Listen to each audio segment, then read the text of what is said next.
নমস্কাৰ বন্ধু বান্ধৱীসকল আপোনালোকক লাৰ্ণ উইথ এছকে ইউটিউব চেনেললৈ স্বাগতম জনাইছো মই সূৰ্য খনিকৰ আৰু আজি আমি আলোচনা কৰিবলৈ লৈছো আসাম পুলিচ আৰু এডিআৰই পৰীক্ষাৰ প্ৰিভিয়াছ ইয়েৰৰ কেইটামান কুৱেশ্যন যিবোৰ প্ৰশ্ন পৰীক্ষাৰ বাবে অতি গুৰুত্বপূৰ্ণ সো ভিডিওটো স্কিপ নকৰাকৈ শেষলৈকে চাব যদি ভিডিওটো ভাল লাগে তেনেহলে লাইক কৰক আৰু চেনেলটো সাবস্ক্ৰাইব কৰি দিব আজিৰ ফাৰ্ষ্ট কুৱেশ্যনটো হ'ল Ali Aye Ligang is a festival of which community Ali Aye Ligang কোন সম্প্ৰদায়ৰ উৎসৱ ইয়াৰ শুদ্ধ উত্তৰটো হ'ল option B Mising Next question to hold what is the main component of a glacier হিমবাহৰ প্ৰধান উপাদান কি ইয়াৰ শুদ্ধ উত্তৰটো হ'ল অপচন সি বৰফ Next question to hold how many countries does India share land borders with ভাৰতবৰ্ষই কেইখন দেশৰ স্থলসীমা স্পৰ্শ কৰে ইয়াৰ শুদ্ধ উত্তৰটো হ'ল option B 7 Next question to hold what was the former name of Karbi Anglong district Karbi Anglong districtৰ পূৰ্বৰ নাম কি আছিল ইয়াৰ শুদ্ধ উত্তৰটো হ'ল অপচন এ মিকিৰ পাহাৰ জিলা Next question to hold McMahon line separates which two countries McMahon হিমাৰেখাই কোন দুটা দেশক পৃথক কৰে ইয়াৰ শুদ্ধ উত্তৰটো হ'ল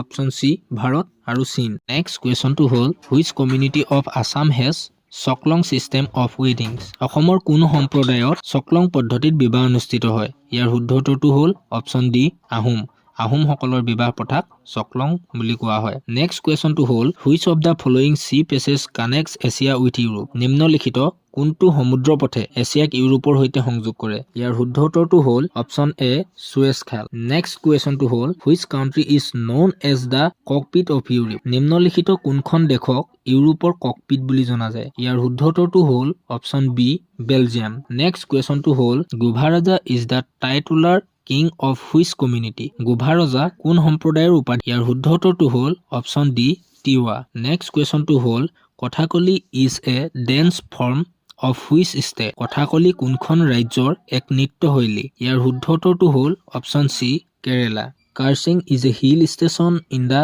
state of Karsing কোন ৰাজ্যৰ এক পাৰ্বত্য স্থান ইয়াৰ শুদ্ধ উত্তৰটো হ'ল option C Paschim Banga Next question to hold what is the introduction to Constitution of India called ভাৰতীয় সংবিধানৰ আৰম্ভণি অংশক কি বুলি কোৱা হয় ইয়াৰ শুদ্ধ উত্তৰটো হ'ল অপচন এ প্ৰস্তাৱনা Next question to hold which of the following is not a criterion for citizenship of India নিম্নলিখিত সমূহৰ কোনটো ভাৰতৰ নাগৰিকত্বৰ মাপকাঠি নহয় ইয়াৰ শুদ্ধ উত্তৰটো হ'ল অপচন বি সম্পত্তি ক্ৰয় Next question to hold which kingdom did Sati Sadhini belong to সতী সাধিনী কোনখন ৰাজ্যৰ সৈতে সম্পৰ্কিত আছিল ইয়াৰ শুদ্ধ উত্তৰটো হ'ল অপচন বি চুতীয়া ৰাজ্য Next question to hold Who was the first president of the United States of America America যুক্তৰাষ্ট্ৰৰ প্ৰথম ৰাষ্ট্ৰপতি কোন আছিল ইয়াৰ শুদ্ধ উত্তৰটো হ'ল অপচন এ জৰ্জ ৱাশ্বিংটন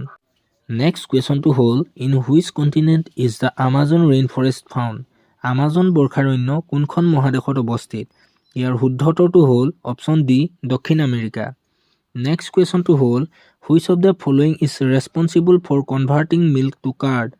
গাখীৰক দৈলৈ ৰূপান্তৰিত কৰাত তলৰ কোনটো দায়িত্বশীল ইয়াৰ শুদ্ধ উত্তৰটো হ'ল option B lactobacillus Next question to hold near which town is the the পৰ্বতীয়া গেট লোকেটেড দ পৰ্বতীয়া তোৰণ কোনখন চহৰৰ সমীপত অৱস্থিত ইয়াৰ শুদ্ধ উত্তৰটো হ'ল অপচন ডি তেজপুৰ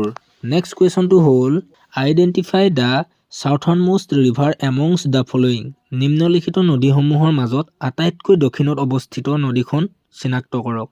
ইয়াৰ শুদ্ধ উত্তৰটো হ'ল অপচন ডি কাবেৰী নদী Next question to hold origami is the art of paper folding that originated in কাগজ ভাঁজ কৰা কলা অৰিগামি কোন দেশত উৎপত্তি হৈছিল ইয়াৰ শুদ্ধ উত্তৰটো হ'ল অপচন সি জাপান